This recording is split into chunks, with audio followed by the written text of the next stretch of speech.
Mientras Gaza clama por ayuda, la ONU se ausenta sin permiso. Mientras la comida se pudre a metros de los necesitados, Hamás impide que llegue a su propio pueblo. Y mientras el mundo guarda silencio, Israel actúa, desafía y resiste. Esto no es lo que te cuentan los titulares.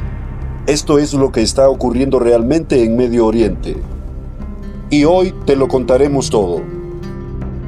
Estados Unidos retiró a sus diplomáticos ante el colapso de las conversaciones con Hamás.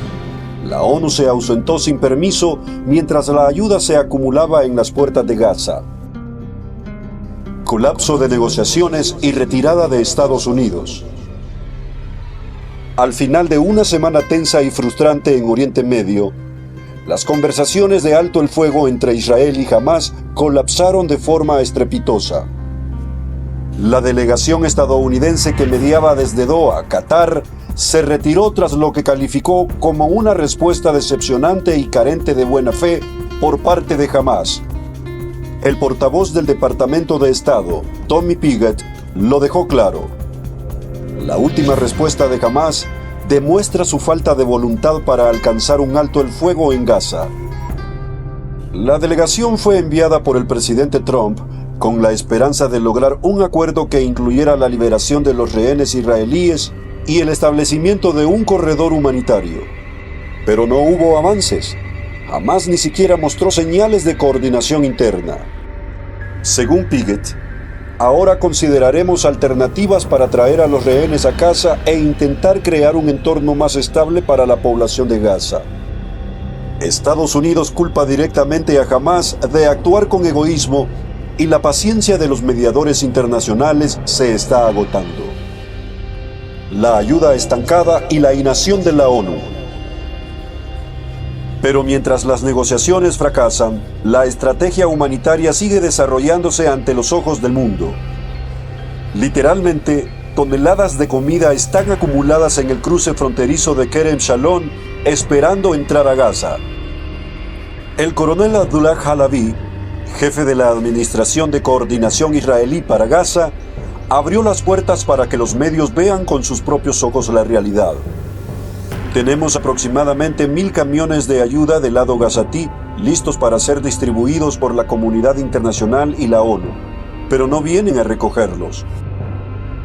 La escena es impactante. Millones de raciones alimentarias estacionadas a tan solo unos metros de los gazatíes, pero nadie las reparte. ¿Por qué? Porque para distribuirlas, la ONU tendría que coordinar con el ejército israelí, algo que al parecer prefiere no hacer.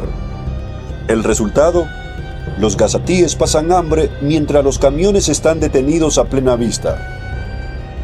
Halabi denunció que Hamás interfiere deliberadamente en los sitios de ayuda, creando desorden para simular un colapso.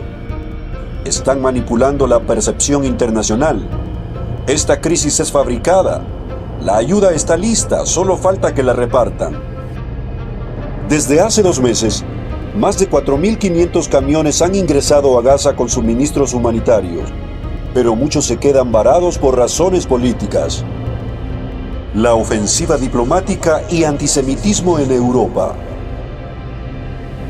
Mientras tanto, en el plano diplomático, el presidente francés Emmanuel Macron anunció que Francia reconocerá oficialmente al Estado de Palestina, una decisión que planea formalizar en la Asamblea General de la ONU este septiembre.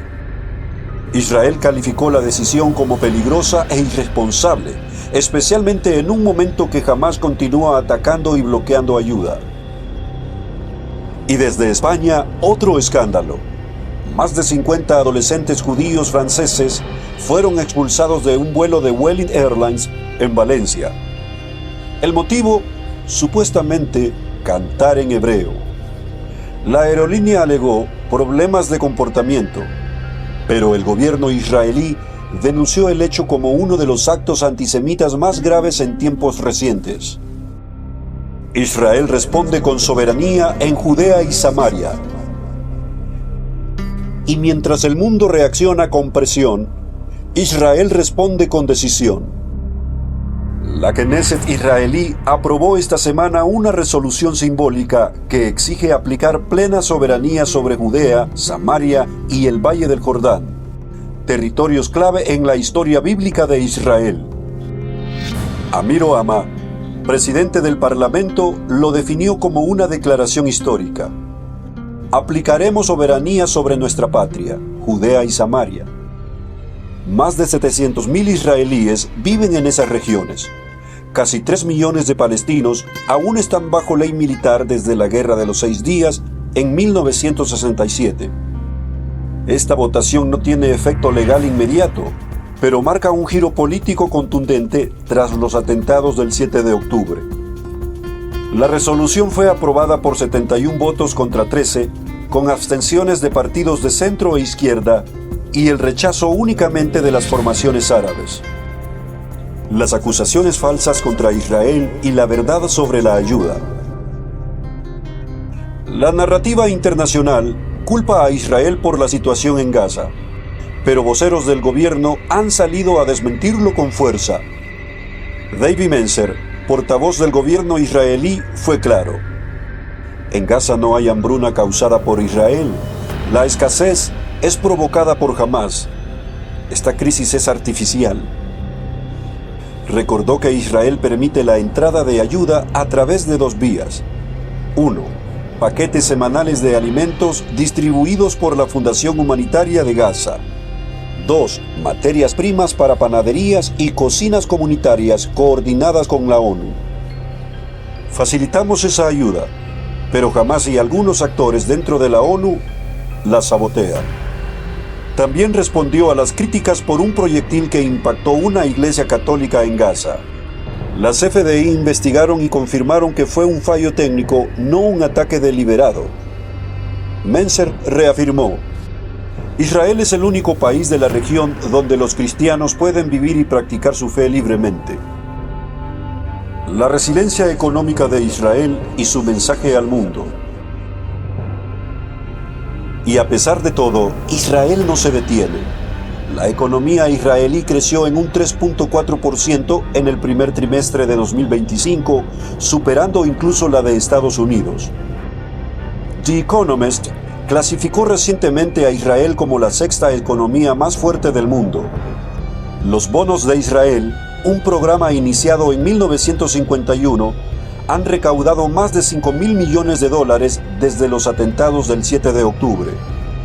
Ese dinero ha ayudado a sostener la economía, proteger el sistema de defensa y fortalecer el sector tecnológico.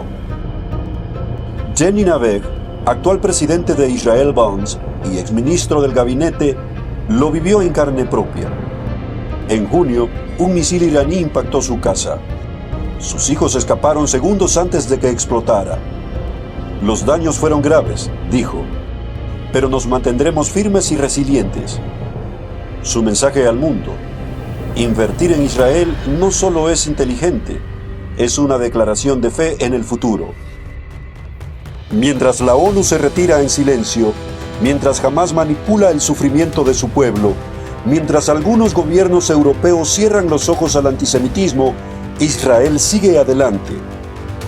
Pero más allá de la política, los comunicados y los titulares, hay algo más profundo que no debemos ignorar. ¿Será que, al igual que en los días de Moisés, Dios está permitiendo que se endurezca el corazón de los líderes de Hamás, tal como endureció el corazón del faraón? ¿Será que esta obstinación, esta negativa a liberar a los rehenes, a permitir ayuda humanitaria, está sirviendo a un propósito profético más grande? ¿Y qué decir de la ONU? ¿Por qué una organización creada para preservar la paz se convierte en cómplice del caos?